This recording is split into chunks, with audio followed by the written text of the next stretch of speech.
अस्सलाम वालेकुम, welcome back to my channel.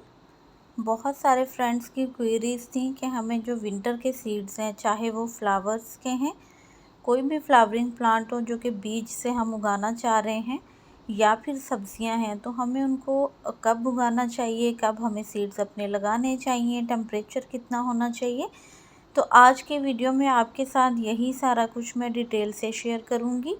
सितंबर का मंथ है जो कि बहुत ही अच्छा रहता है बीज उगाने के लिए, चाहे आपने फ्लावरिंग प्लांट्स के ग्रो करने हैं या फिर कुछ सब्जियां हैं जो आप अपने पॉट्स में अपनी छत पे घर पे लगाना चाह रहे हैं।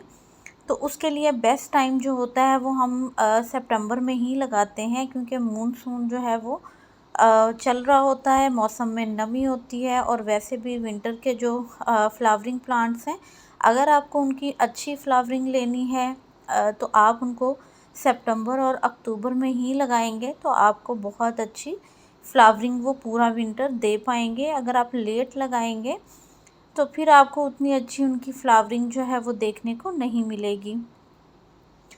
अब टेम्परेचर इसका जो है वो जब आपके जो भी सिटी में आप रहते हो वहाँ पे टेम्परेचर जो है वो 30 से नीचे आ जाता है, तो आप बीज जो हैं वो बहुत आसानी से लगा सकते हैं। तो बेशुमार विंटर के फ्लावरिंग प्लांट्स हैं, बहुत ढेर सारे हैं।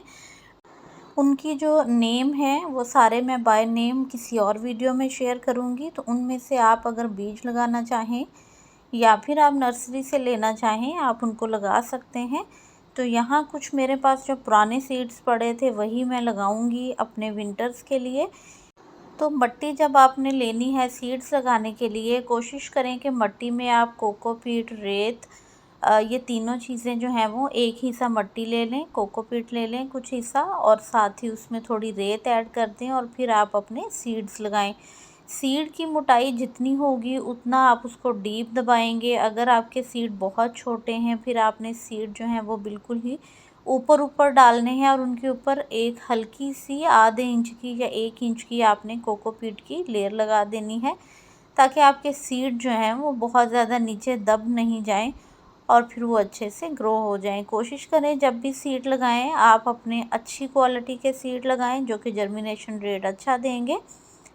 अब यहाँ पे बारिशें हमारे काफ़ी हो रही हैं और उसमें ये है कि जब आप इस तरह से अपनी सीडलिंग सितंबर में करते हैं, आपने अपने जितने भी सीड्स वाले पॉट्स हैं उनको ऐसी जगह रखना है जहाँ उनके ऊपर बारिश का पानी नहीं पड़े, क्योंकि अगर मुसलसल उनके ऊपर बारिश गिरती रहेगी तो वो सीड आपके ख़राब हो जाएंगे, ग्रो नहीं करेंगे और आपके सीड भी ज़ाया होंगे और मेहनत और टाइम भी आपका ज़ाया हो जाएगा।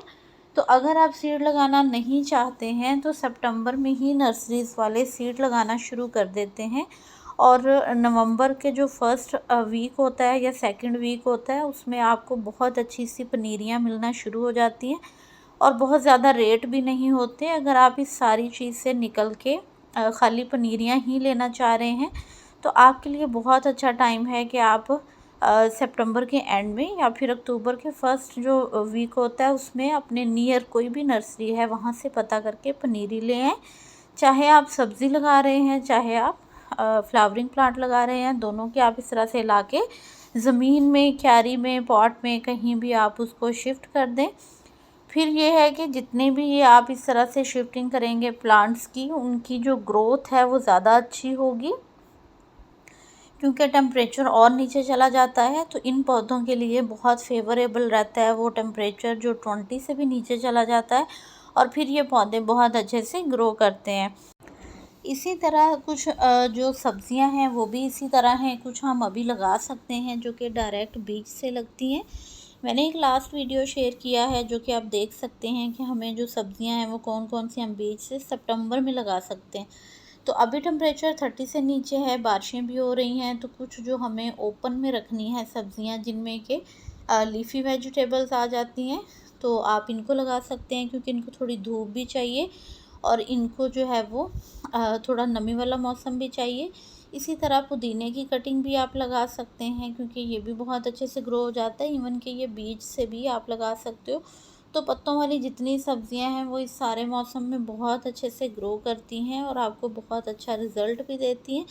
सीड डाल दें जहाँ भी आपको डालने हैं और कुछ ही दिन में आप देखेंगे उनमें हल्की हल्की जो जर्मिनेशन है वो आपको मिल जाएगी। 70 to 80% आपको जर्मिनेशन रेट अभी मिल जाएगा, लेकिन अगर आप बिल्कुल नवंबर के स्टार्ट में और सितंबर के एंड में लगाते हैं अपने बीजों को पनीरी तैयार करने के लिए, तो भी आपको उसके 90% रिज़ल्ट मिलेंगे, क्योंकि तब तक टेम्परेचर और डाउन हो जाएगा और आपकी सभी सब्जियां जो हैं वो बहुत अच्छे से ग्रो हो जाएंगी। और कुछ सब्जियां ऐसी हैं जो जिनके सीड बहुत जल्दी जर्मिनेट होते हैं इस मौसम में, तो उन सब्जियों के सीड जो हैं वो आप लगा सकते हैं। गोभी की जितनी वैरायटी है इनके अभी सीड बहुत अच्छे निकल आते हैं, पालक है, पत्तों वाली सब्जियां हैं, टमाटर के सीड हैं, तो सभी सब्जियों के बहुत अच्छे से ग्रो हो जाते हैं।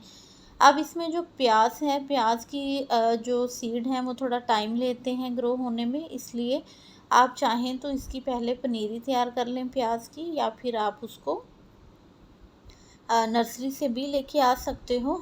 और बाकी जो सब्जियां हैं वो आपकी इसी तरह बहुत अच्छी गमलों में भी और क्यारी में भी डायरेक्ट ही ग्रो हो जाएंगे इस मौसम में आप लगाएंगे तो। मिट्टी जब आपने तैयार करनी है इन सभी पौधों के लिए, तो आपने कोशिश करनी है उसमें खाद मिक्स करें अच्छे से।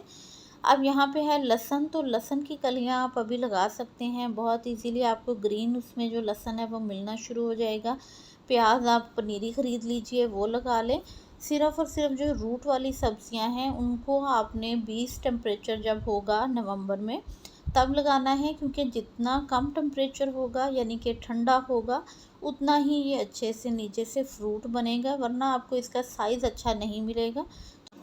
तो होपफुली इस वीडियो में आपके कुछ क्वेश्चंस के आंसर आपको मिल गए होंगे। फिर भी किसी चीज़ की समझ नहीं भी आ रही है तो आप पूछ सकते हैं इनबॉक्स में। वीडियो अच्छा लगा हो तो लाइक और शेयर कर देना। चैनल पे न्यू हैं तो सब्सक्राइब कर दीजिएगा। वीडियोस में काफ़ी डाल चुकी हूँ वेजिटेबल्स पे, वो भी वॉच कर लीजिएगा।